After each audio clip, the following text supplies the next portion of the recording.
Okay, welcome. I'd like to call this joint meeting together between the Medina County Commissioners and the City of Medina. Adam Friedrich is not here yet. He's on his way, but I think he knows most everybody here. But I don't think, we have one new person. I think everybody knows everybody, but we might as well go through the formalities and just make sure. So we'll start with... John, before we get, I'll call our meeting. Okay, over call as your well meeting. Okay, sorry. As a joint meeting with Medina City Council. Okay, that's on record. Okay, Pat? Excuse me, Patrick Patton, City Engineering Department. Julie Marshall, Economic Development. Dennis Hamel, Mayor. Eno Pacoli, Service Director. Mark Colasar, Ward 3 Councilman. Paul Rose, Council at Large. Denny Simpson, Ward 2 Councilman. John Coyne, President of Council. Jim Shields, Ward 4 Councilman. Laura Parnell Cavey, Ward 1. Bill Lamb, Councilman at Large. Bill Hudson, Medina County Commissioner. Pat Geisman, Medina County Commissioner. Scott Miller, Medina County Administrator. And we have, well, Keith Durham is out there in the audience.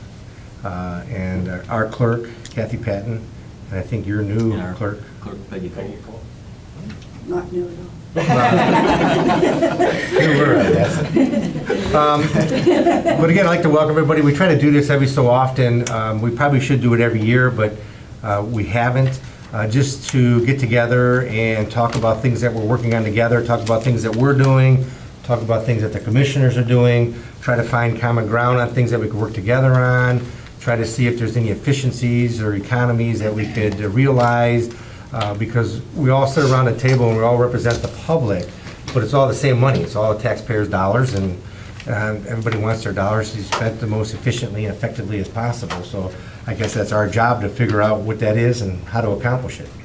So with that being said, I guess the first thing we had on here on the agenda is we talked about on and off for many years. I think this started way back in 2008. I think was the first time this came up, about possibly a joint common pleas municipal court building. I know the county's been looking at this for many years. We've been looking at it, I think, since 2001, I want to say. We started looking at it when Judge Chase was there. We know that our current municipal court, there are space challenges. If you go over there, you can, the clerk's office, they're so close together that it's very difficult to function. And we tried to go through a process, and we have certain expectations as a council.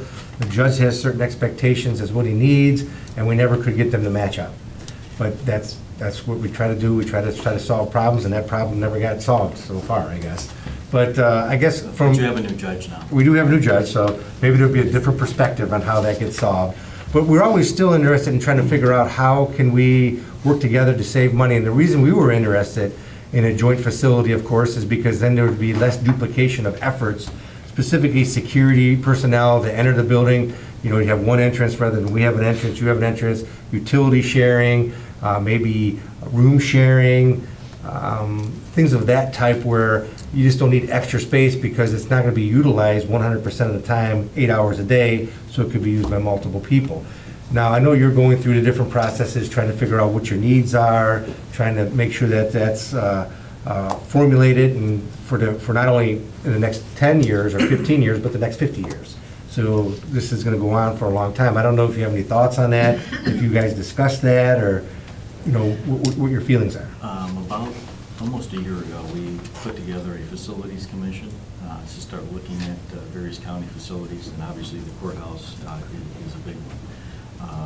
And we invited Mayor Hanwell to sit on that, and most recently Judge Werner has been sitting on it. So we are working through it. It's a long-term process. It takes a long time to plan facilities, and where we're at right now is we're beginning to talk with an architect to begin to assist with some of the plans. And it's something that we haven't fully vetted yet and decided on, but that's kind of the direction that I think we should go. The city obviously has a need for a new courthouse. I think the county definitely has a need for a new courthouse.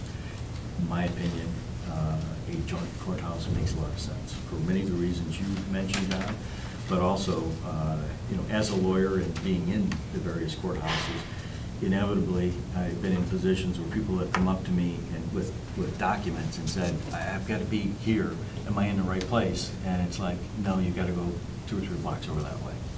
And So I think from a public standpoint, it makes a lot of sense for convenience and the administration of justice. Well, some of the things- To look at a joint courthouse. Right, I think some of the things that are concerning or that we don't know in the future is how would a justice be administered? Now, probably in a similar fashion that it is today, usually a judge would like to see, at least in sentencing, the person in front of them so that they can make sure that they're having eye contact. But again, 15, 20 years from now, with technology the way it's going, who knows how that's going to be, how that's going to transpire. It could be totally different. We could be building expansion of courthouses, and next thing you know, it could be retracting, depending on the type of technology used to administer the justice system. So, but, we just have to plug forward from what we know now and try to anticipate what the future is going to hold to a certain extent. Because again, hopefully technology will make things easier, make things more efficient, so you don't have to keep moving people all around, but who knows John, to about that point, I was at the sheriff's office today, and Sheriff Miller mentioned that, I don't know, it's been 10 years or so since they've done video arraignments for both Medina and Wadsworth. So they can keep folks in the jail and do the arraignment by video. Judge Werner is apparently considering doing sentencing by video. So that would play right into that. Yeah, that saves time and officers' time, because they need an officer to bring the prisoner or who's ever incarcerated to the Right. jail, to the court, and it just takes a lot of man-hours to do that. So yeah, anything that comes up that's more effective, definitely save time and money, but it doesn't solve the problem, at least to do all the paperwork, unless that's going to somehow streamline through the internet and online and paying and less people involved, but I have no idea the answer to that question. Well, go ahead. Can you do that at the common pleas level too, or is it just community court level? A good question. I know that there are some judges that don't want to do it, Mhm.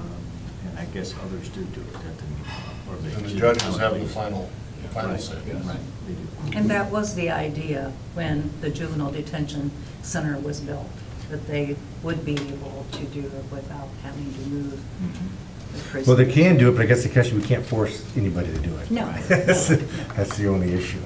But also, as the county grows, and this came up in our meeting last week, apparently the number of judges that a county is assigned is determined by population. And so as we look forward, we're going to need to factor into the plans both what technology might save us, but also what population might require us to do. So, there's a lot of unknowns that we've got to try to get our arms around as we go forward to figure out as to what size court, how many court rooms we need, and then, what it all is going to cost. Right, I think the first determination is on your current location, what area is available and how many square feet are you talking about? Because without, you're limited by space first, so you just have to figure out, okay, what space is there, how much, what footprint are we talking about, and how many stores are you talking about, so you can at least have an idea of what the maximum number of square feet, maybe with some reorganization of the existing facility, somehow making it more efficient, if that's a way to handle it, and then you can make a determination of what the needs are, I guess, in the future. So you're talking about the geographic Yes, space? the geographic From the outside space. envelope of the building, Right. which I think, yes, that needs to be determined. Right. And then the number of stories Right. up. Yeah, right. There's currently sort of the main level or the entry level is below grade for the most part. Mhm. You could have some portion of it extend back and perhaps be below grade. But I don't know that you want to go so high with the back structure of a courthouse that it's going to be higher than the original Right. part of the courthouse. I don't think that would look good. Mhm. Yeah. I don't know how So many. there are a lot of, I guess, geographic constraints, physical constraints, and we'll have to leave it up to the architect to figure that out when we get to that point. Right now, I think what we need to kind of understand is how much space do we need? Not necessarily dividing it up amongst different operations and so forth, but, if you need 5 courtrooms, you know, you figure out how big, you know, you got chambers, you got other ancillary things that go along with those. And then you factor in circulation areas and so forth, and come up with sort of a order of magnitude amount of space that you need. And then, you know, it's amazing. The courthouse in Delaware County, which is a county about the same size in terms of population, but they must have a lot more money than we do. It was 95,000 square feet and cost almost $40 million. And you do the math on that, and it's a little over $400 a square foot. So the cost to build is incredible. Maybe they have more people breaking the law down there than we have. I don't know. That's maybe we're You saying. know, they have a lot of, Columbus is actually partially in Oh, Delaware right. County, so Polaris and that northern part of what is the city of Columbus is actually in Delaware. County. Well, I think another thing that we look at, and since we have a building over here, of course, if there is ever a joint facility, of course, we were talking about like 27, 26,000 square feet, but if you do a joint facility, that could be knocked down to maybe 23,000 square feet. But then we have an extra building over here, so that could be something, if we do a joint facility, if the county has needs for existing, more space, we have a building. So, and it's, you know, it's governmentally owned already, so we could work something out with that. That way you don't have to, you know, have space issues with respect to some other programs or new programs. Who knows, there might be programs that'll go away, some new programs may come on, or there may be some other offices outside that you want closer together, so they're all closer to the, let's call it home base. So that's another option that I think council will be open to looking at, because we'll have it. So, anybody want to add to that or anything? I'm just going to, I mean, this list we have in front of us, we're looking at efficiencies, and the taxpayers demand us to be as efficient as we can.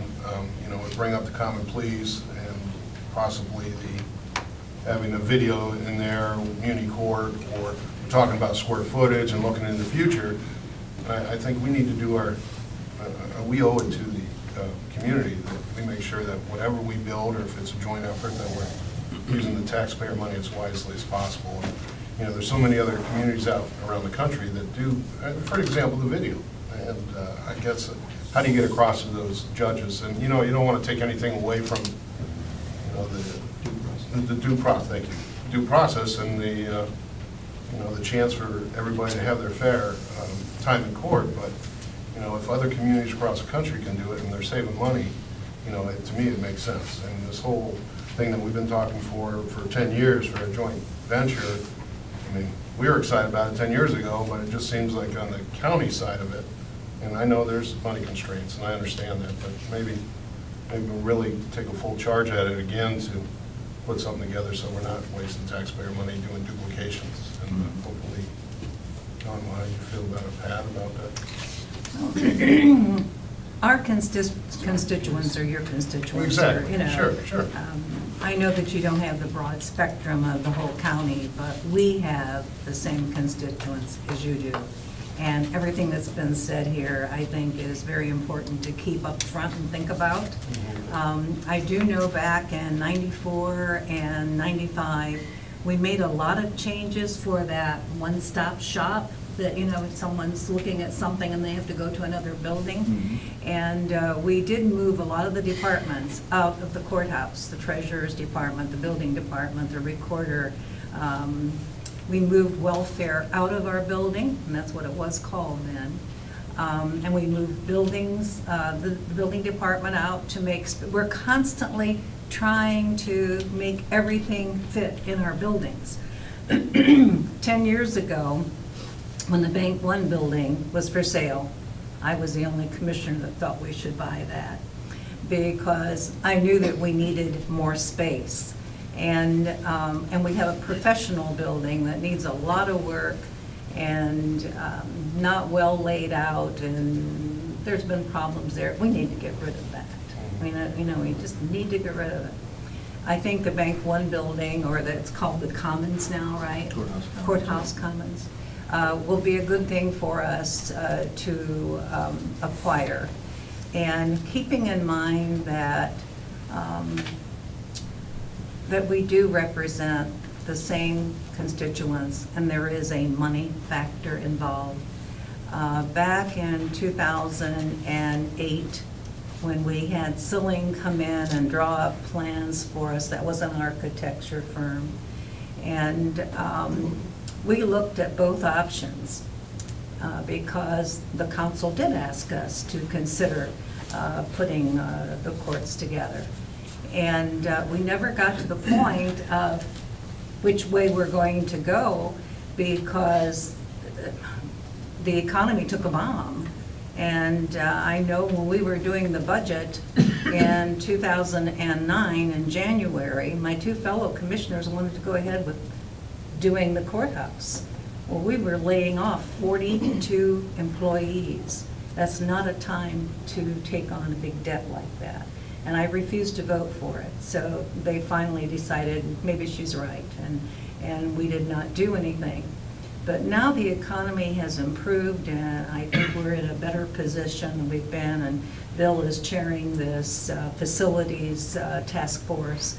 And I think it is important to, at this time, make some decisions along those lines as to what can we do, how much space do we need, because the work we did about 10 years ago may be different than what's needed today, because it's always changing.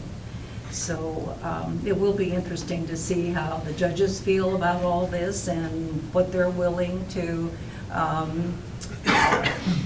say this is okay, this is a plan, this is a footage I can live within. And I think we have some decisions that need to be made, and those decisions need to be made for the best of the constituents that we both represent. What kind of available square footage do you have in your administration building right now? None. None? Well, I take that back. There is an office outside my office that So is it's being used for very limited storage. then. Yeah, It's very limited. There's maybe a couple thousand square feet at most that is cut up into various small offices that are used for storage now. We're trying to make some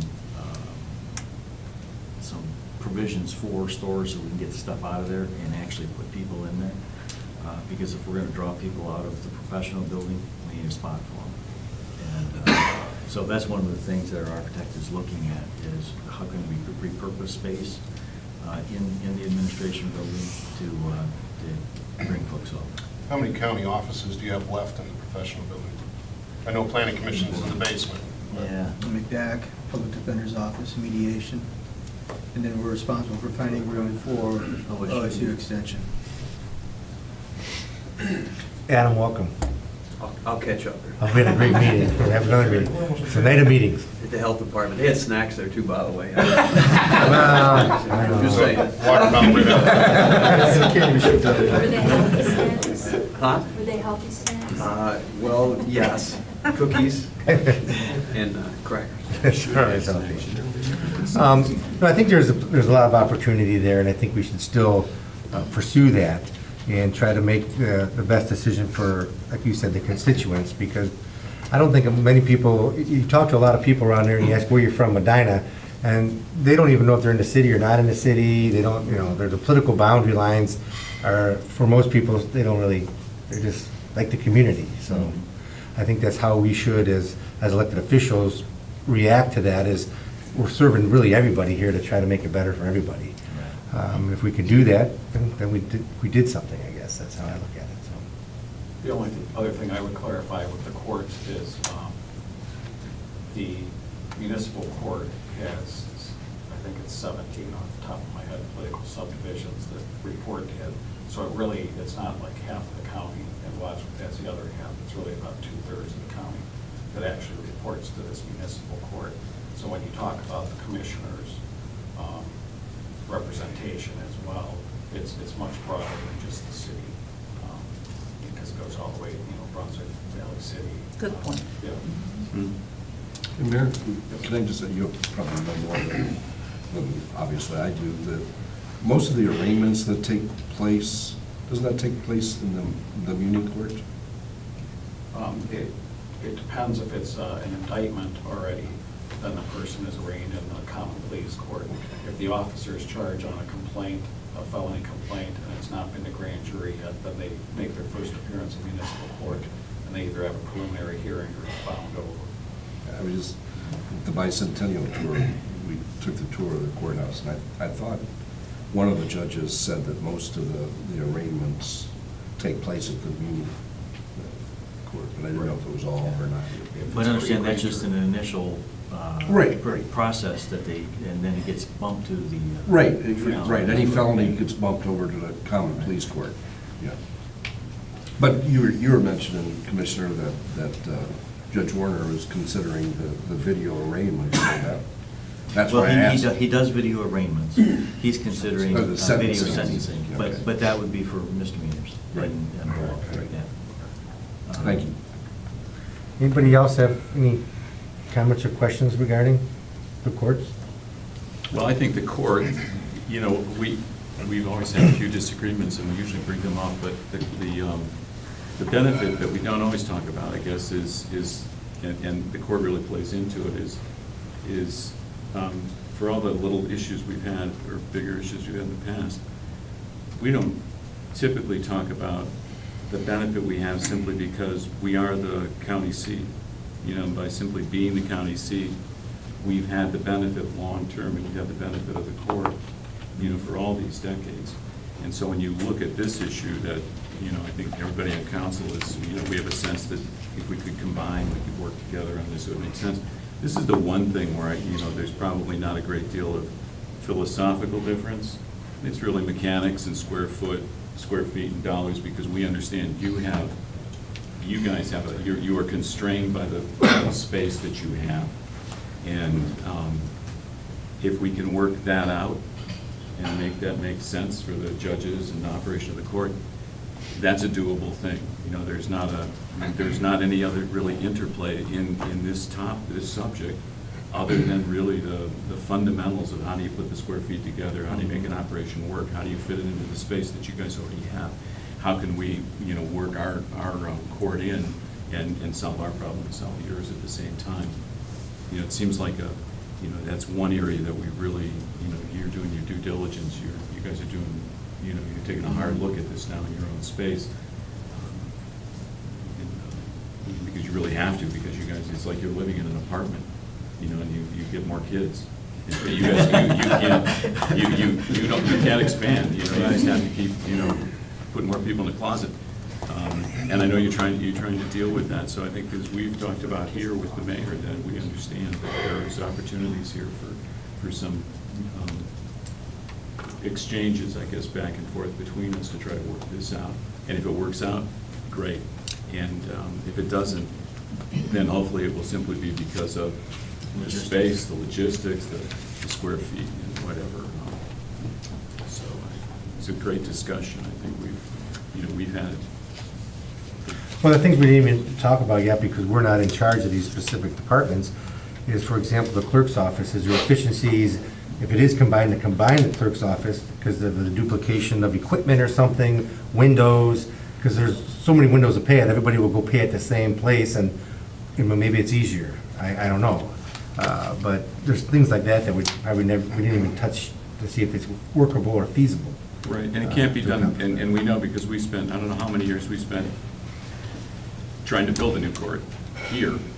You know, it's not a quick, easy discussion. I mean, it's a lot of planning goes into this. We know that Well, we know that. firsthand. There's a lot of research I want to do too. I'm certainly open, and I think all three of us are open to looking at a combined bill. But you have to look at what our needs are, how much space we have, and then, has it worked well in the counties where they have joined their courts? And that's some of the research I want to do. Is there some negatives that I'm not even aware of? Yeah, I mean, all I know is, I mean, there's a few justice centers that I think Cuyahoga County has one of them, but that's downtown Cleveland, I think, Yeah. that they try to combine everything into one big But they building. also have Wayne a County. bunch of muni courts spread all over Cuyahoga County. Right, I it's so can't believe we huge, got like, right. 6 or 8 of them. Okay. Not everything is downtown. So Worcester has a common pleas and Beauty Court together, and then they have another municipal court in Oroville. And the judges go back and forth between the municipal courts, but for the most part, it's all within the Worcester operation. And that's attached to the Worcester Police Department. I think the Sheriff's Department, I think all three, Sheriff, Worcester PD, and the Justice Center are all in one facility. Mark, one other comment to your question about available space in the administration building. There's another, I don't know, 7,000 square feet. Isn't that about right, Scott? In the auditorium. Right. We had this conversation just last week. But there's, We- so we- total we- 9,000 possible. Well, the cost to convert that space is about $300 a square foot. It was so costly. We Yeah. looked at that when we were bringing the departments from the courthouse over to the administration building, of making that into offices.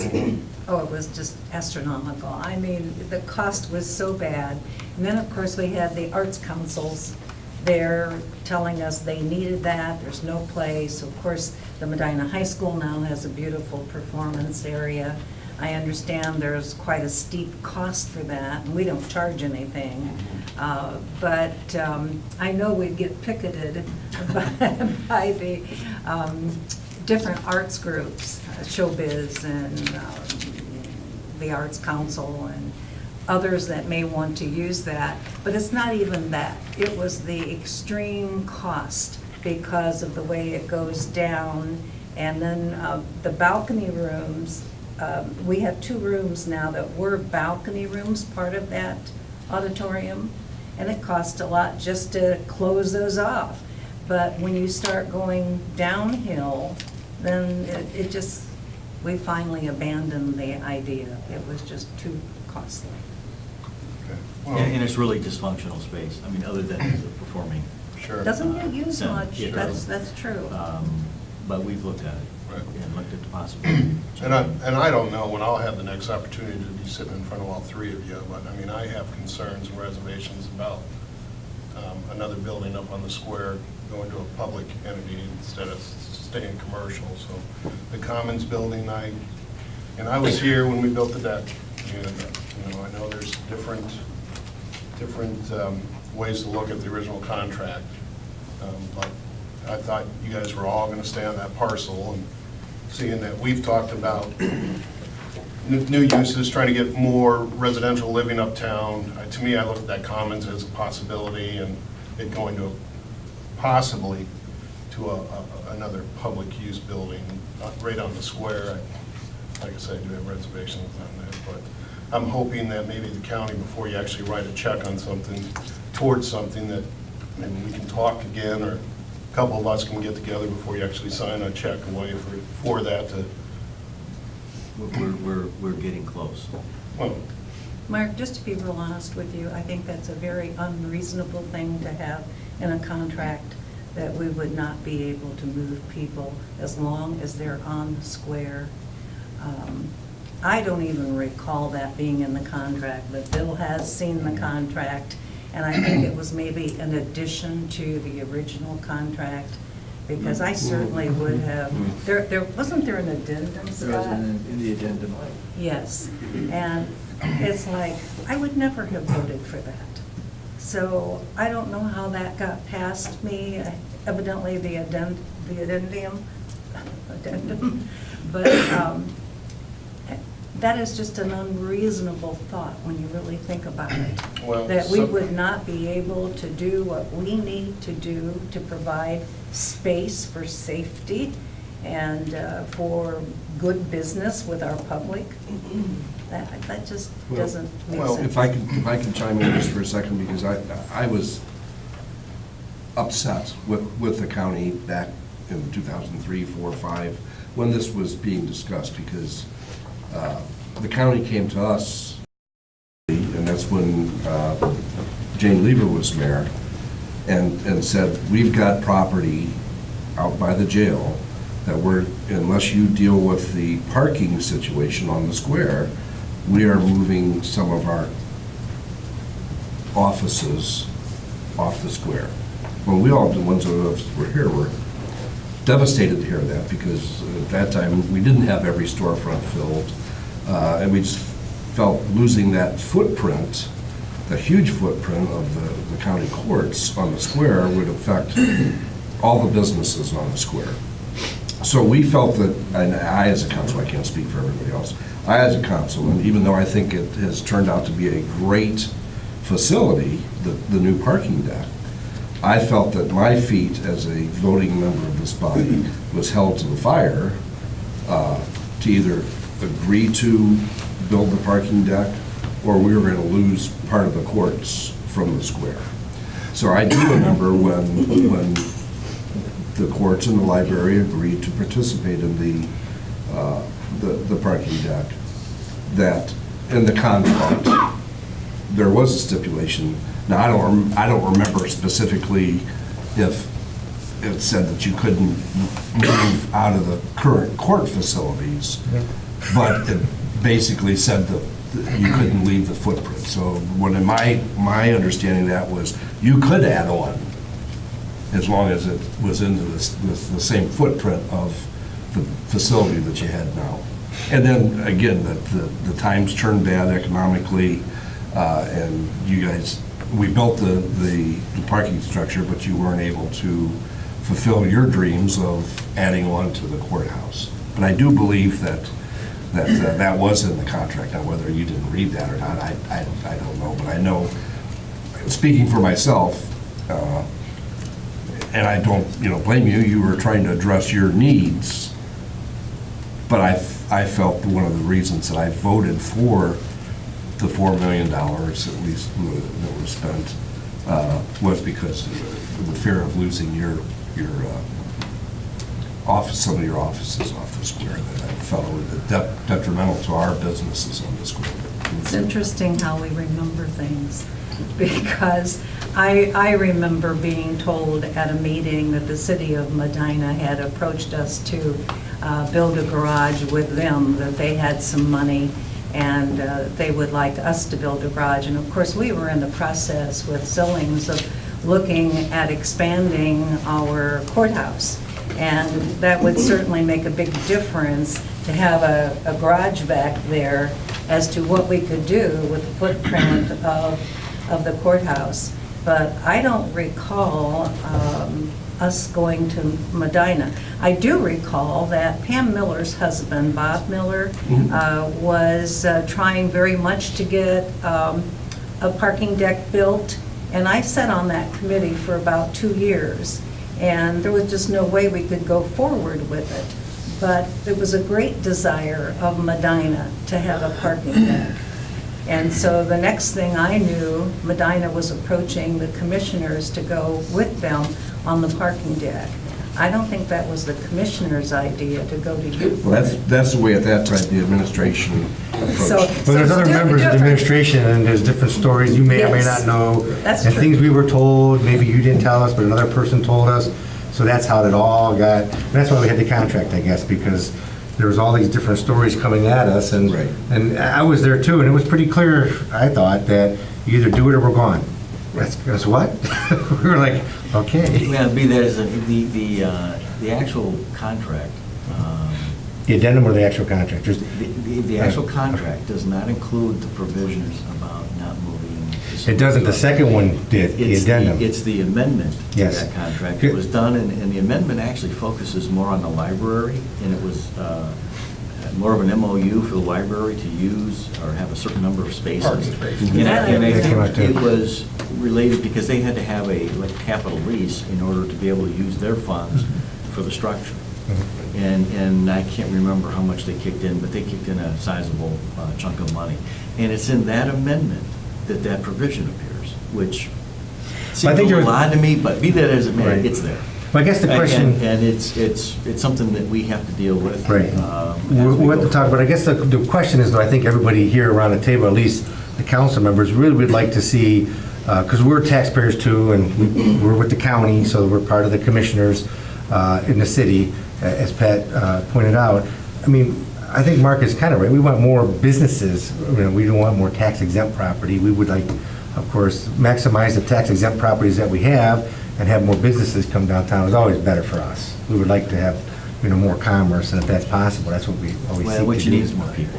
Right. And whether they are working at a for-profit business or working at the county or the city for that matter, more people, it generates more activity and more economic activity. I guess is how I would look at it. Sure. One thing But- John's alluding to, though, is it's sort of the same as you guys are locked into your footprint. We, in a residential, retail, service kind of area on the 9-block face of the square, we are locked in. We can't make that any bigger, whatever one of the 4 faces, and one of them, of course, is yours. We can't make that any bigger either. I think what Mark is alluding to is, so if you lose a chunk of that, then we would lose that. But you're gonna the gain problem another with- building. Well, we could, yeah. Then that's, I guess, the part where the working together cooperation thing that we've talked about and the mayor's talked about comes into play.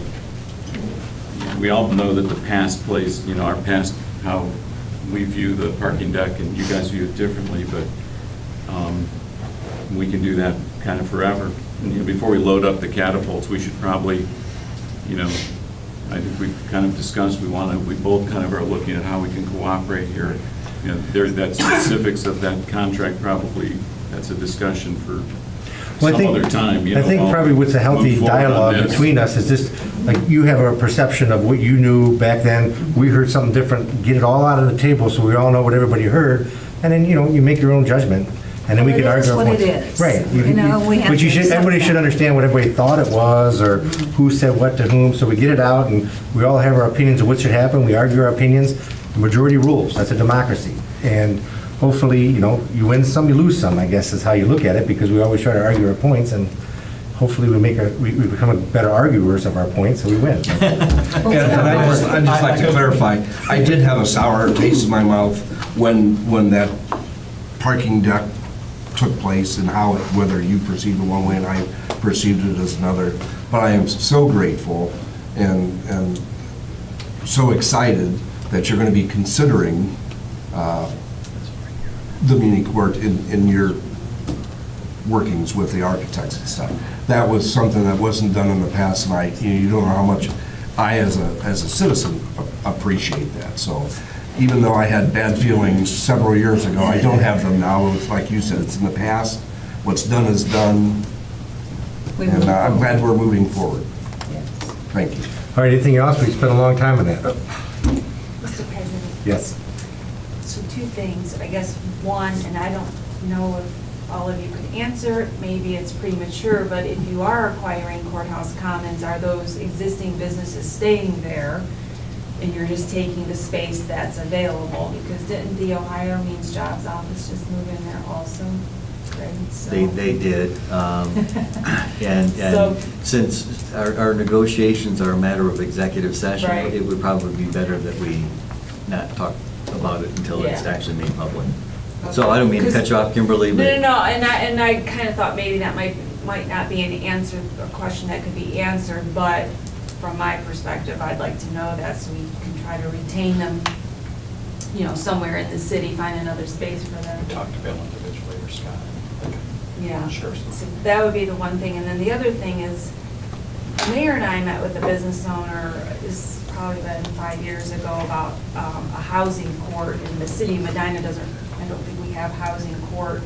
We're not really probably big enough like they have it in Cleveland, but if we're going to do consolidation of services, I don't know, maybe from a county perspective, countywide, maybe there would be enough cases for housing court. I think it deals like with code enforcement issues and things of that nature. So when we're thinking about consolidating and maybe adding services, because we met with that same business owner again, and he brought it up again, so it's just something to maybe be thinking about as those conversations move forward. Well, to sum up this discussion, I hope we can still have an open dialogue.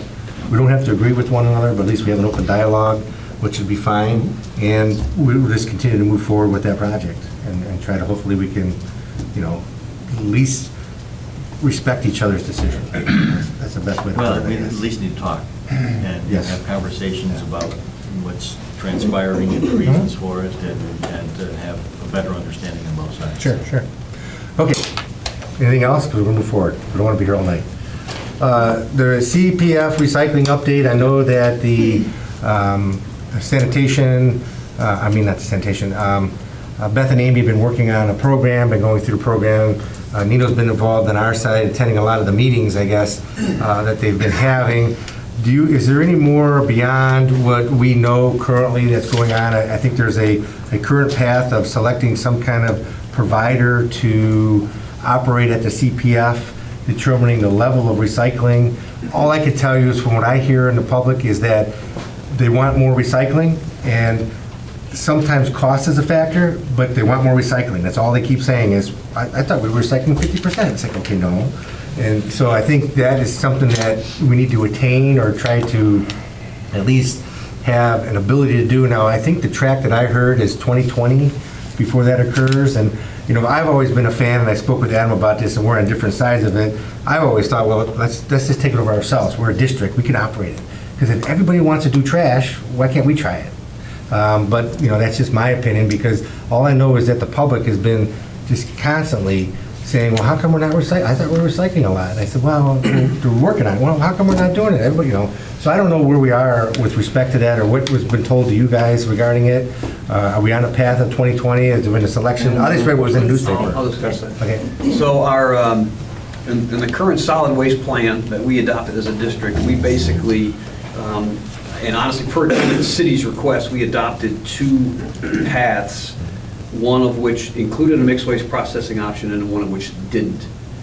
And at one point, we had Vexer that was interested in doing a mixed waste processing, and the solid waste policy committee voted no to that. So in essence, we're on a plan right now where we don't have mixed waste processing, but our current solid waste plan has a financial path that allows for it, which is why we're pursuing it. Without getting into the specifics, we are meeting the EPA requirement accessibility goal through the drop-off bins. And if you were to annualize what we're getting in those bins, I think it's about 3,000 tons a year of recyclables that are going to those bins, and that contract is currently with Kimball. We're going through the process of trying to find the best mixed waste processing option, because where Pat and I agree is Medina County wants that. It's something we lived with for a long time. People were happy with it. I think there was misconceptions about how much was being recycled.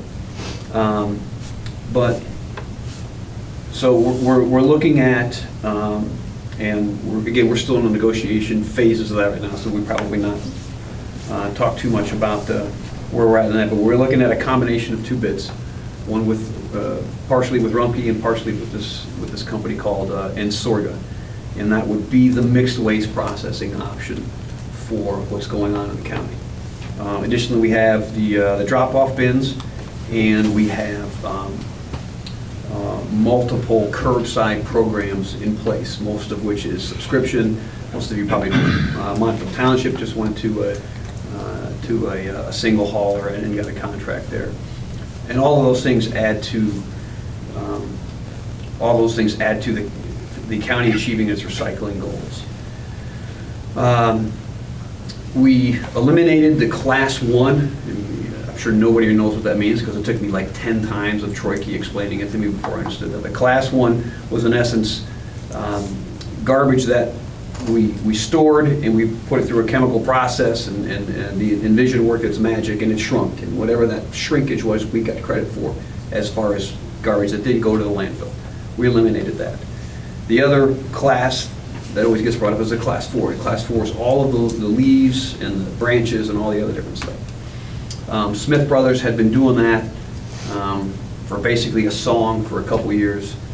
And at the last policy committee, they basically came in and said, hey, here's where we're at, here's what it's going to cost us.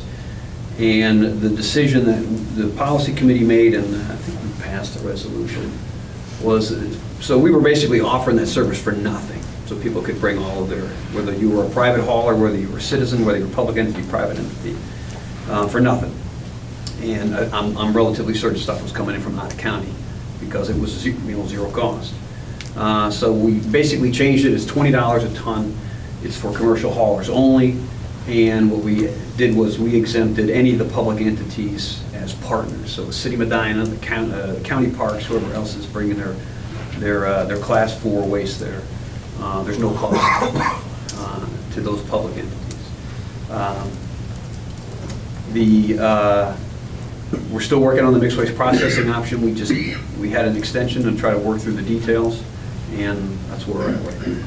So, I think, I mean, I guess you're correct with the recycling programs in the various townships and the drop-off. I think we're still, you know, even if we get to 5,000 tons, we're still at like 3%. So I think people, that's what, 3%, what are you talking about? I thought that's where the concern comes in. Where's the rest of it going? It's like, well, it's going to the landfills. Yeah. And I think you're right. Everybody's thinking, well, I don't want it to go to the landfills. How come we can't use that stuff again? So, I mean, that's always been a challenge that we're trying to solve.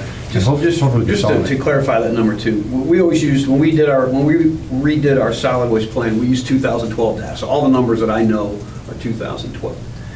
And if you recall, the goal, the EPA goal is never recycling, or at least it hasn't been. It's landfill diversion. So how much is not going to the landfill? And when you added everything up as far as what crossed the scales to what went to the landfill, we had about 125,000 tons across the scales.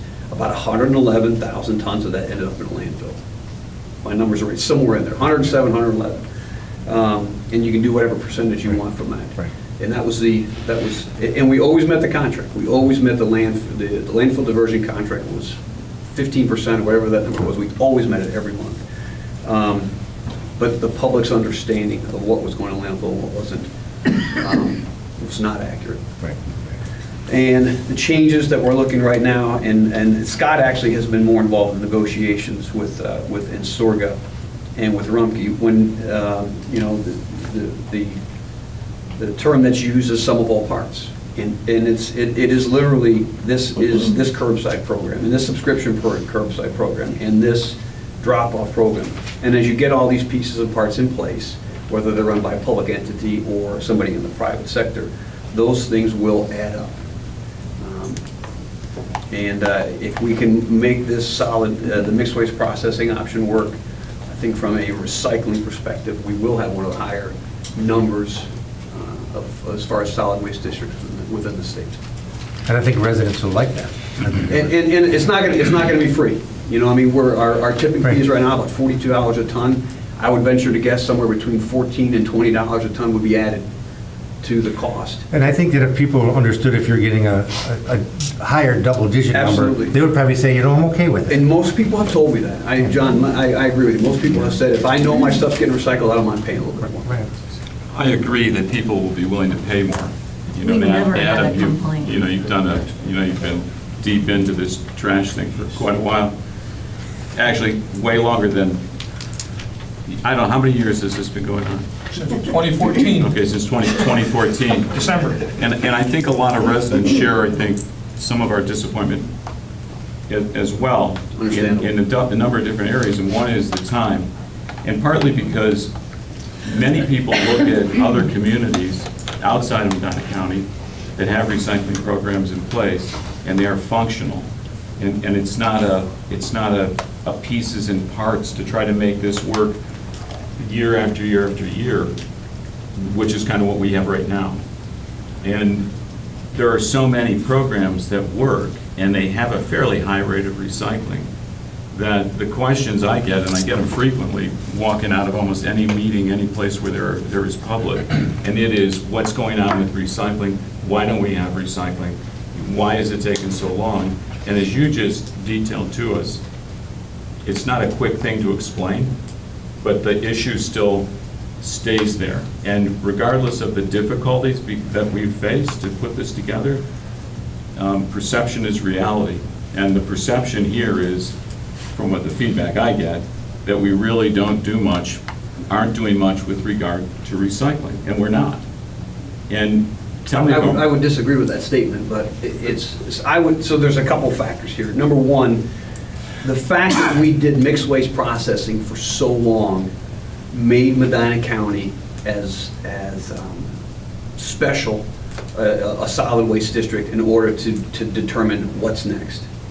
Because the average county would just say, hey, we're going to go to a countywide curbside. If you've got Rumpke or Republic, or if you've got a public entity doing your, picking up your garbage, we'll find grants, we'll help you retool to have 2 trucks to pick up one to pick up the garbage, one to pick up recycling, and we're done. But you have folks that don't want to do that. Hey, I've been doing mixed waste processing forever, all right?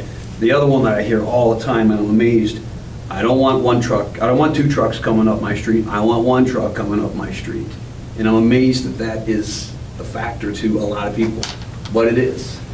And then additionally, you can't just have a mixed waste processing option, because there's the group that says, I want to be involved, I want to drop off stuff, I want to sort my garbage, I want to curbside, I want to somehow have feeling and knowledge that my stuff's getting recycled. So we're trying to create something that works for all the different elements of folks that want to recycle, make it cost effective, and still meet the EPA requirements.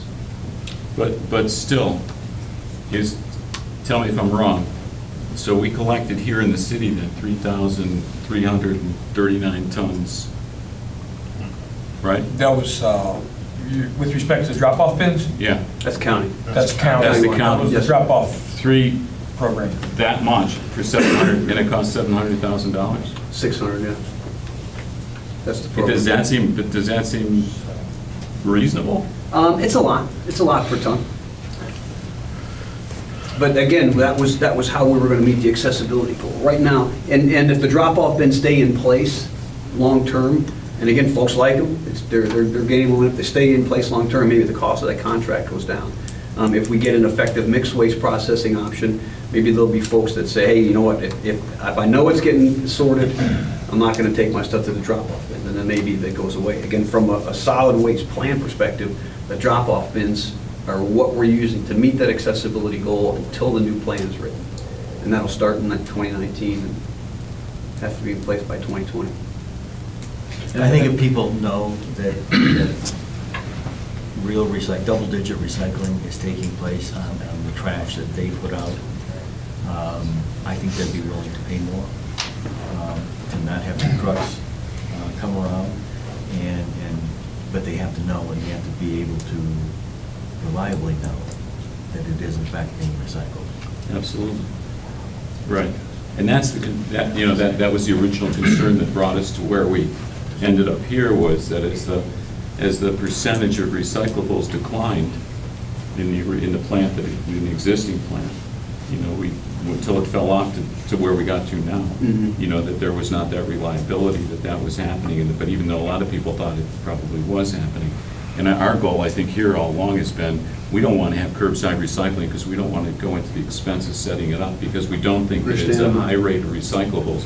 We want to go back to the plant, a plant that does a higher, building that you own, that we have, with a plant that does, produces a larger percentage of, as you said, keeping it out of the landfill and recycling it. And so our goal and our hope then is, as you've explained, is as we get into those next couple of years, that's where we end up going. But you also, you have to look at the, go ahead, you've been waiting. No, I was going to say, the thing that everybody has to understand, I don't think they do, is, the way that we were doing the recycling back in 2014, the number of cities, counties in the state of Ohio that are doing that, you got one small company in Columbus that does it that way, because that dirty MRF, those recyclables, you can't get rid of them. And China just did this, I think it's called the National Sword, where they took a 2% of contamination, they took it to 0.5%. So even the single stream recycling companies are having issues trying to sell the material to China. So you talk about a vibrant recycling program. Well, they've gone to these curbside recycling programs. That's how they're getting the recycling in their communities. And we've got the numbers, the preliminary numbers from 2017, and we've surpassed the amount of recycling material that was taken off the belts in 2012 or 2013. So what we're currently doing is, we went out there, we said, okay, here's the problem. We have this mixed waste recycling program that people want. but economically, it's not feasible to do what we were doing. So we've gone out, we've taken, we're looking at, you know, Ansorga and Rumpke, who provided, you know, outside-the-box types of solutions, to where the sum of all parts, we can continue doing what we're doing. And that's going to continue to increase the number of recyclables, curbside and in the bins. But we're also going to be able to take the other material that is going across the belts and possibly increase that. So that's what we're working on right now, but it's extremely complicated. And so we're trying to work through all the details because we get to do this once. You know, it's going to be a 10-year contract with 5, you know, options, or 2 options to renew for 5-year periods. We get to do it once. It has to be successful. And so working through those details, working through the problems, trying to make sure that we do our due diligence, that's what's taking the time. We can't go back to what we were doing because it doesn't work economically. May I add a suggestion? I mean, remember when this all started out, we had these 3 city meetings. I think when you come closer to your resolution, it might be helpful to call that meeting and just bounce ideas so that maybe somebody may have an idea that you may not have thought of or something before the contracts are finalized, that say, oh, maybe we should put that in account, maybe we shouldn't, just to get it out so everybody understands what's going on. And even to explain, because again, you know, you throw the class 1, you throw the class 4, these things, you know, if you're using those terms on a regular basis, you're going to forget. So just to explain, Right. hey, here's what this means, here's why we're doing it. I think that'd be helpful. And the other part of it too, on anything that's source separated, you know, if you're doing a curbside program or the drop-off bins, you're going to get, let's say, about 75%. Not everything in those drop-off bins is going to be recyclable, but you're going to about 75% of what is recyclable. So the Rumpke or the Kimball, whoever's got the contract, they're taking that and they're sorting it out. They're going to get a higher percentage of the recyclables out of that stream than if it's just a mixed waste processing stream. So even if you've got, you know, if you're sending 100,000 tons to mixed waste and you're getting 5,000 in the drop-off bins, there's a good chance out of that 5,000, 4,000 is going to be recovered. Whereas in the mixed waste stream, you're not going to get nearly that high a percentage. So, and more of what would be considered recyclables would end up in a landfill, which is just the nature. You know, you can't get them all out. It just doesn't work that way. So the single stream stuff sometimes seems more costly, but it's also in the long term of the process producing more recyclables out of the waste stream and then subsequently out of landfill. Nino, do you want to add in, since you're on the committee? Adam knows how I feel about the program, but isn't the company, and you can't speak to it, touting 80% recycling? I mean, that was, It's a high that was in the percentage. submittal, so, I mean, It's a very high percentage. But it's always 80% of what? There's you Yeah. can always, Bill always makes, and that's why I want to deal in tons, you know, because the percentage, you know, if you want to talk about percentages, look at industrial and look at the other pieces of recycling that go on in the county that dwarf anything that we're talking about here. You know, I mean, I want to talk about tons of stuff that's going to crossing the scales and coming out of the waste stream. Yeah. And the other part too is, Sorga's a niche of recyclables. There are other recyclables in the waste stream that they don't want. And we could find somebody else, a Vexer or an Envision, or somebody else who wants that piece of the recyclables, and then that's another element coming out of the waste stream. yeah, because 80% of 20 tons is different than 80% of like 135,000 tons. Yeah, John, I think the thing is accountability. And for every ton that's generated, we should know where it goes. And have it, I mean, if we got 120,000 tons coming in and we got X number of tons going to a landfill, we need to know where everything else Right, is right. and how much is recycled and be able to hold a vendor accountable to produce those results. Sure. Even the use of landfill diversion. I mean, that's what the EPA asks for. That's what the EPA requires. That's what we met every month. But, you know, if I said to Bill, you know, hey, here's our landfill diversion rate, Bill should say to me, what does that mean in recyclables? What does that mean of stuff coming out of the waste stream? What went across the scales and what went to the landfill? And those are the numbers that I think would be I more think the way I valuable. look at it is partly personal, because I figure everything I take to the dumpster is not going to go and be weighed and we charge for, correct? Yeah, anything that, My recyclables are taken out of the waste stream. Correct. That goes in the landfill. And when I look at the amount that just two people, two older people. You're what not we- older. You know. What we generate is amazing how much paper and plastic and glass in a week's time. I have way more recyclables that I take Oh, to yeah. the dumpster, and I only have usually one, maybe a trash can, but maybe only every other week I have a trash can, because there's so much that goes out. And so my sense of it is, as a resident, I guess, that's how I would look at it. I'm taking this out here, but I know a lot of people aren't gonna, you know, load up their garage and stick it in their car and haul it up there and dump it in Bill, I have a large garbage can in my garage and a small, and after this started, I switched the large garbage cans, now they're recyclables, because I was filling that one up quicker than the small garbage. can. Yeah, 100%. I from experience, though, I just always figured that you were always a little more organized than I was. I just have paper bags. I'll bet that's accurate. I think it is. And I have one other question, kind of a very local one, and that is, so I'm a resident, and I take my stuff and I throw it in the dumpster. But if I'm a business, like let's say I'm uptown on the square, and I generate wine bottles, beer bottles, all of that, many of those folks aren't taking those anywhere. They're just going right into our own dumpsters, Correct. because if you look at the where how they have to do that, they're not doing it. So the closest dumpster is the one by their building, but there is no receptacle anywhere close enough that you could say, okay, I generate, 500 beer bottles a night. I could dump those in a recycle container, but I'm not. They're going in our dumpsters, because in the proximity of the square, close enough that you could just go and do it, it doesn't exist. Well, there's the one over by the parking lot off by, what is it? Elm? Across from Napa, on South Elmwood. Yeah, so Yeah. and again, that's not in your backyard. No, it's not in your backyard, because a lot of communities that have those kind of things where you stick stuff in, those dumpsters are right out where you can get to them. Right out on the street, a lot of them are. But again, a private company that's gonna wanna do something like that, they're gonna have to, I can speak for my company, we recycle our pallets, we recycle our cardboard, but that's something that we look at, we pay somebody to do it because it's cheaper than throwing the stuff away, and it's an environmental decision. I'm looking more of like mom and pop places that, no, you're not gonna, you're not gonna separate that stuff out to do it. And of course, the other part of it is that we live in a big country. We have a lot of space. And so the economics of recycling almost don't work, because it's so expensive to do it in the first place, and the overhead and the administration and the work that we're doing, you guys are doing, the money that we spend.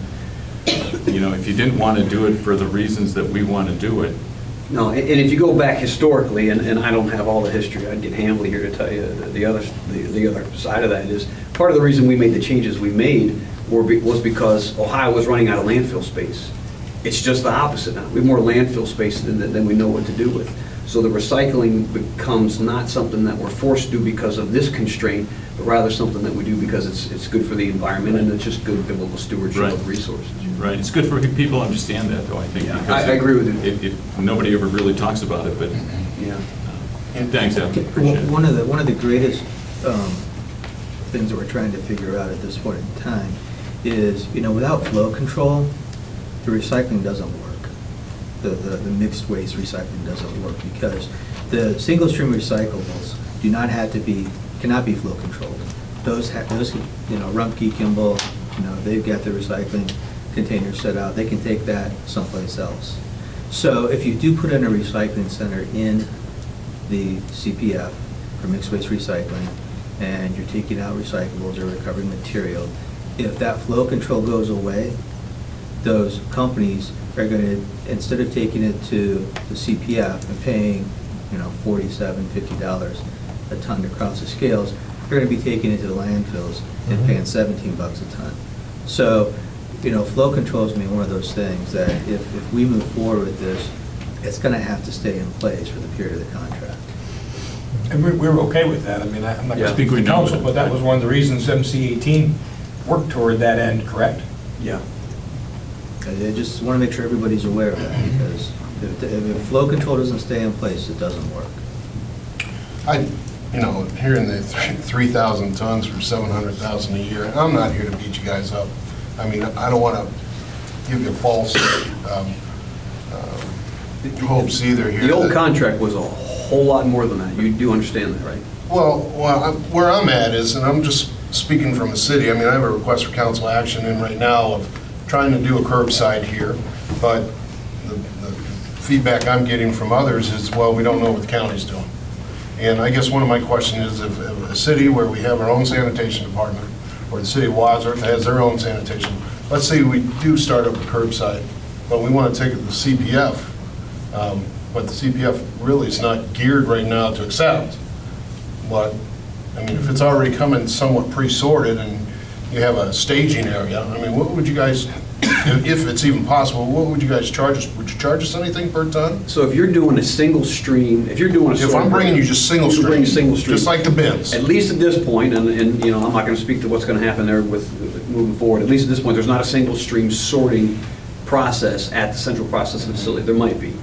But I would venture to guess that anybody who has a single stream sorting process would take that from you, and I don't know what they would charge you. And I don't think it would be, I think it would be less than we would charge you to bring it across the scales. I can't speak to that, Okay. but just the finances of it would most likely would be that way. And I guess I'm trying to... And by the way, you would have the choice to where to bring that because we could not flow control those single sort, the Right, but recycling.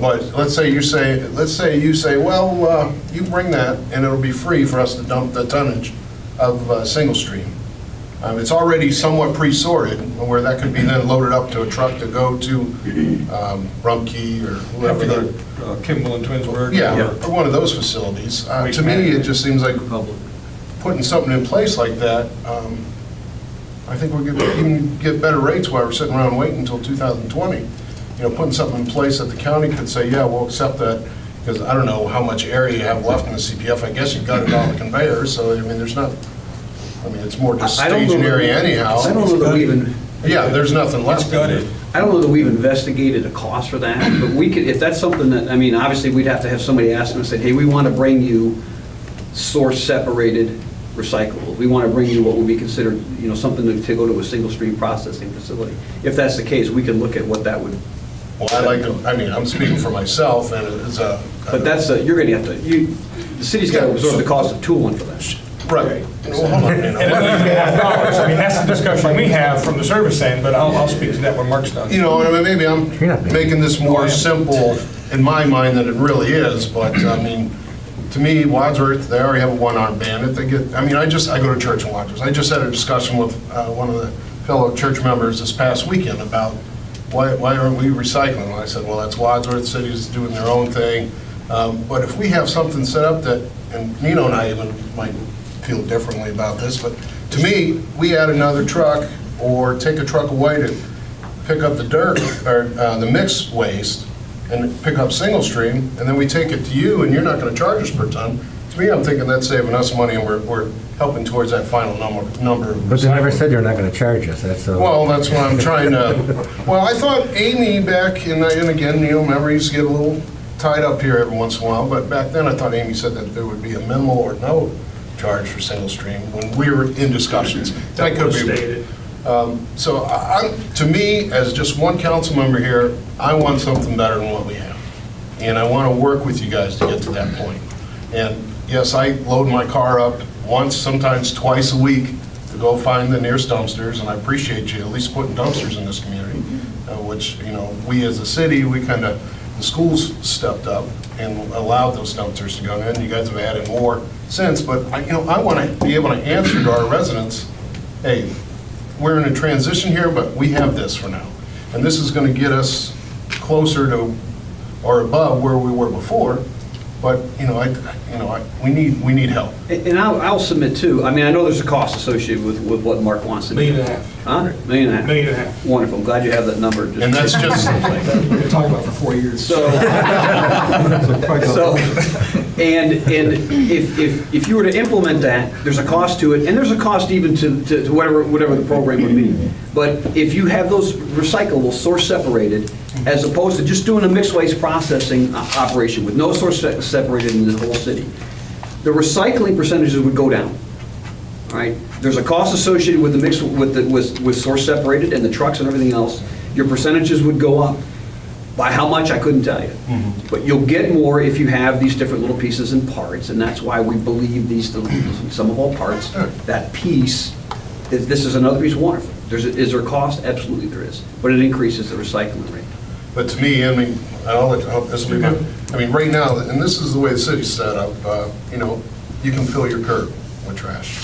Whole curb, you know, Wadsworth's at 96-gallon max, you go past that, you gotta buy another container. We're different. And to me, it seems like we'll save on cost because we're not picking up the whole curb. It's gonna cost us more for the recycling up front to get some of that in, but there's gonna be also savings because we're doing less runs. Counties may be charging us less per ton. You're not paying tipping fees on whatever the tipping fees would be for Right, this waste. but see, that facility is key for us, for the location and the previous tax dollars that went in to build that thing. I understand. So I want to see that thing utilized, and. I agree with you. You know, and I know it's tedious, and, you know, there's a lot, I mean, communities across the country doing it around the world, and you want to make sure you get it right this time, and especially if you're doing a 5 or 10 year contract. But to me, maybe I'm putting too much simplicity, because, I mean, what I see is, that single stream is at least a start in the right direction. We have a facility there that, to me, if it's already coming in pre-sorted, the amount, or the need for conveyor systems for the pre-sorted from us doing it is not as big a demand. So why not pile it up, put it in bigger trucks and take it somewhere, charge us less per ton? We pass that on to the customer, and I mean, Rumpke's got the transfer disposal contract anyways. If there was something in there that they knew was coming in that was source separated, we could figure out how to get that from one truck in the city of Medina to another truck where they could take it to their source separated facility. So basically, we're in limbo. The three cities are in limbo with respect to the sanitation pickup, and you know that. There's no pressure. Yep. We're talking 2020. We go before the council and they ask about the recycling, what can we do? And again, the cost is $1.5 million. and then $1.5 million is for containers and That's a new truck. trucks, Well, several trucks. And see, he wants new one-armed bandits, things of that Yes. nature. I don't think we need that myself. And again, that's where Nino and I are different, but it comes down to the single stream and what we're gonna do at the end point of that. And to me, I'd like to take two regular trucks for picking up full trash, and this is discovered in the city. Right. But, and get to that single stream max. And actually, we have those rear can tippers, but it's not efficient. But an example would be the yard waste program that we started this year. We started in April, you're aware, you live in the city, you picked up 155 tons of branches, twigs, leaves, beside the leaf program that went out. And that was in a 25-week period. So that cost, we just calculated out because we're getting ready to do the budget, it was like $30,000.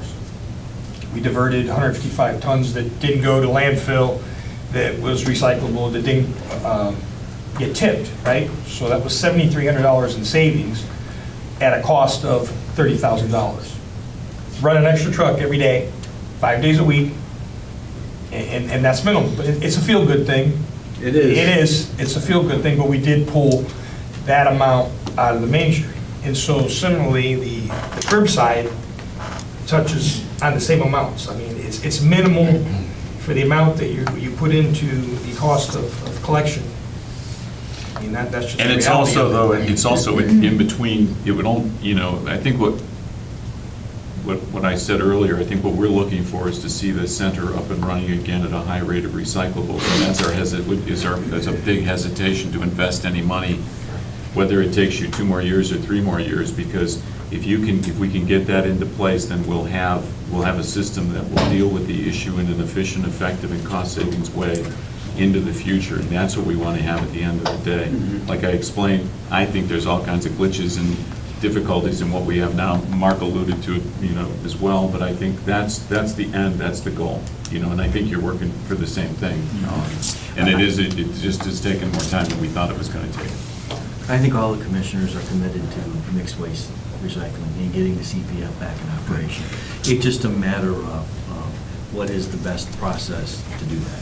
And making that's sure it's what- cost effective. Right, and then that's what we're trying to work through right now. When you're close enough to let's call it a dissemination of information, could you let us know, maybe we'll call a meeting just to get it all out there so everybody can start digesting it, no pun intended, but get it, so everybody can start going through it, make sure they understand it, and maybe have questions, and, I don't know if it's in a couple months or where you are before the big step happens, just so everybody can have a better understanding of what you're doing, and, I don't know, I think that would be helpful.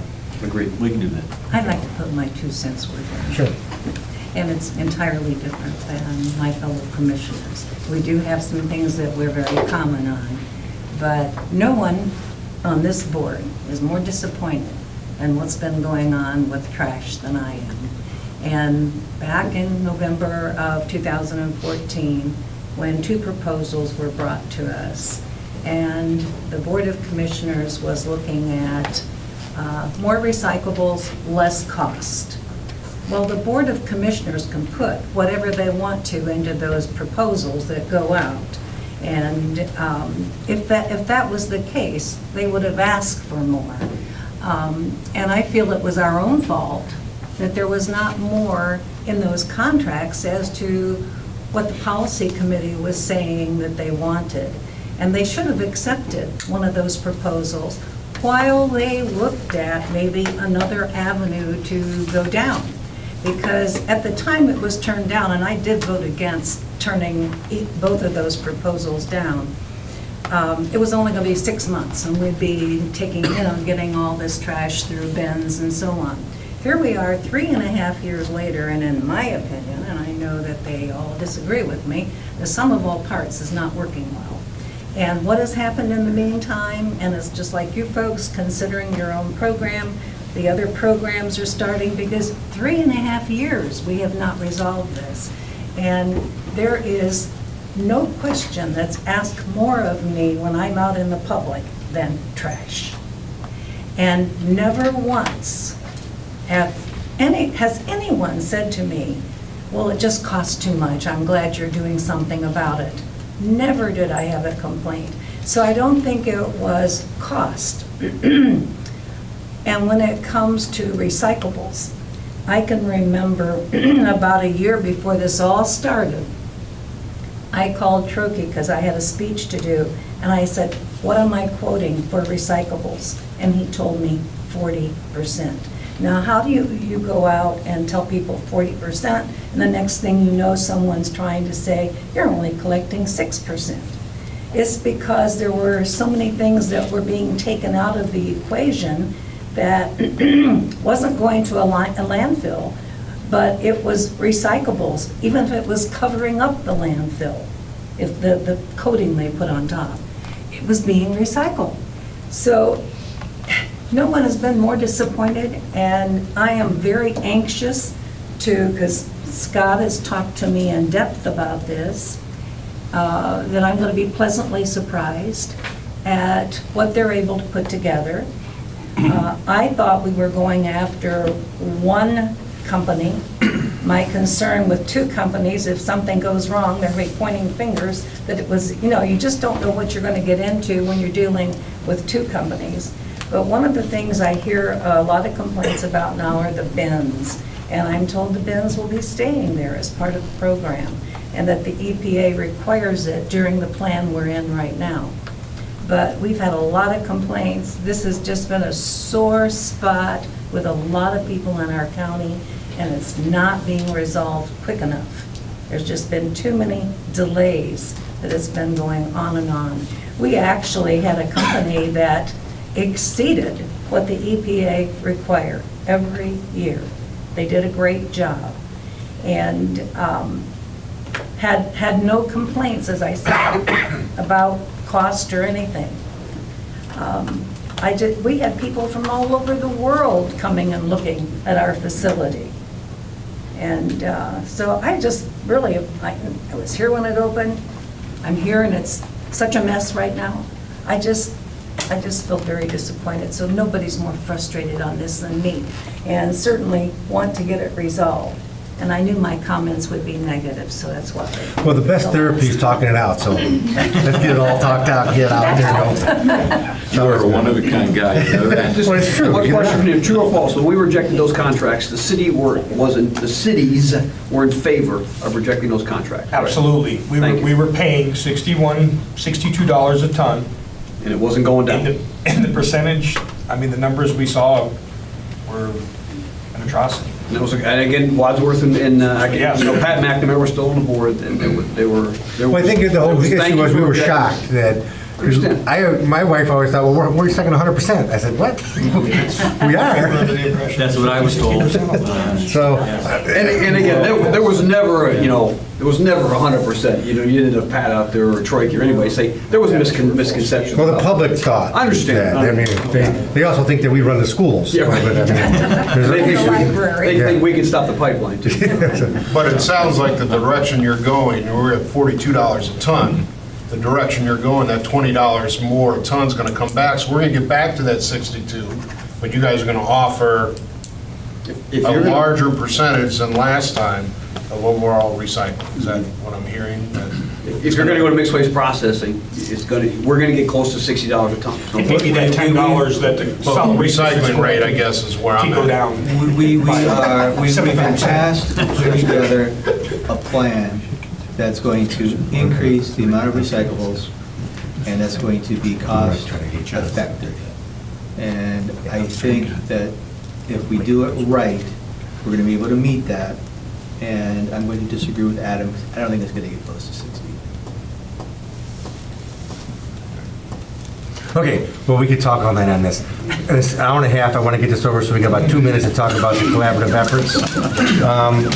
We have, everybody, or most people should receive this little handout of all the different things that we work together on. The administration, City of Medina, and the county commissioners, the various departments that you're involved with. And we do many things. There's 2.5 pages here of different things that we collaborate on or work together on to try to make things better for everybody. And I guess we know the existing things. We're not going to go through them all. But anything in the future that comes up, hopefully you'd ask us if we could get involved, and we do the same with you on future opportunities for collaboration. And I don't, off the top of my head, I mean, I don't know. John, here's a list from the county. She sent it around. These are, You gotta take there are some things that are duplicated from the city's list. But there are some other, your list is Okay, this yeah, I got it now. list. Yeah, thank you.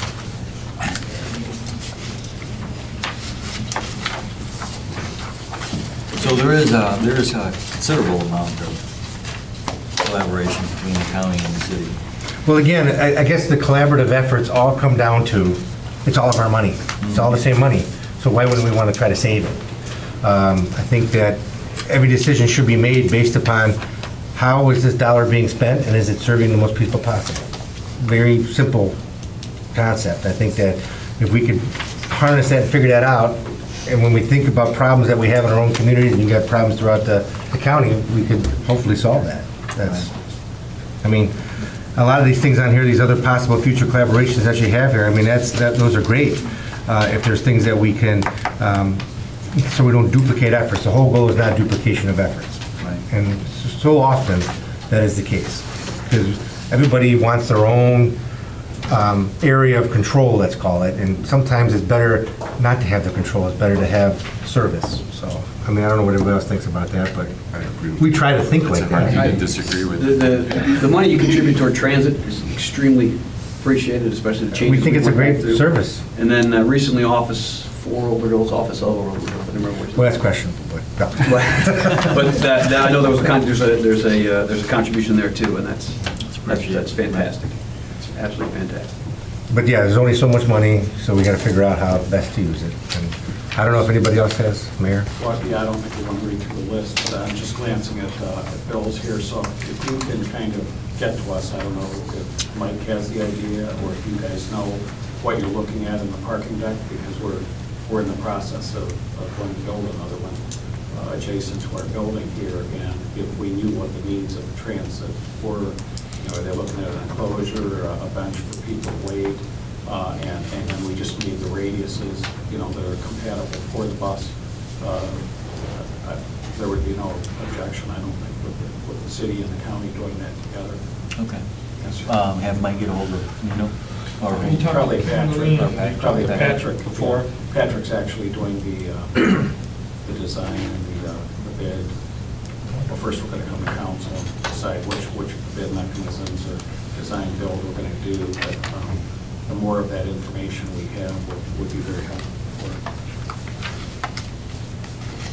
And it would be some, like a bus stop type of place, a shelter or someplace where Yes, sir. residents can go and wait for the bus, and the Right. bus can stop. and pick Yeah, them that up. should be easily. I mean, hopefully, we're trying to think on our deck too, Patrick, is maybe some electric car hookups, stuff like that, something that's going to happen, so we might as well prepare for it. At some point, there's gonna be autonomous vehicles, and we probably don't need any more parking decks, but that time's not here yet. So- Some might say you probably don't need another one now either. so. Some may say we don't, but some may say we do, so those are always intentions. And I asked Patrick to take a look at that, because I'm not sure that the city wants to be in the business of providing electric to charge somebody's car, and whether. I would think that First Energy, wouldn't they be the ones that do it? We're hoping that there's maybe some kind of Or Nino? device where they can swipe a credit card. or- That's what I'm talking about, right, Yeah, right. okay, yeah. And then maybe even the city, because we'll let them put it there, maybe they get some percentage or something Right, like that. for right, making it right, available. mhm. But I surely don't think the city should be charging cars any more than we're paying. No, no, I didn't envision that. I envision us providing the availability of it. Yes, sir. But somebody else, I'm sure there's a lot of entities out there that want to provide this. They'll be the ones that would do it. We just provide them the opportunity to allow them to do it. So. Anything else? Nope. Commissioners? We're good. Scott, anybody? Council? With you real quick. Can you take them home? We done? Are we, anything here? By the way, appreciate your time, and hopefully we can do this again, and let us know about the other meeting. Again, I always think that discussion, open dialogue is always the best. So appreciate you coming. So moved. No, we don't. This is, there's no formal meeting. Yes. We don't need to do that. Yes. I would have left 10 minutes then. That's my hat. Okay, thanks, meeting adjourned.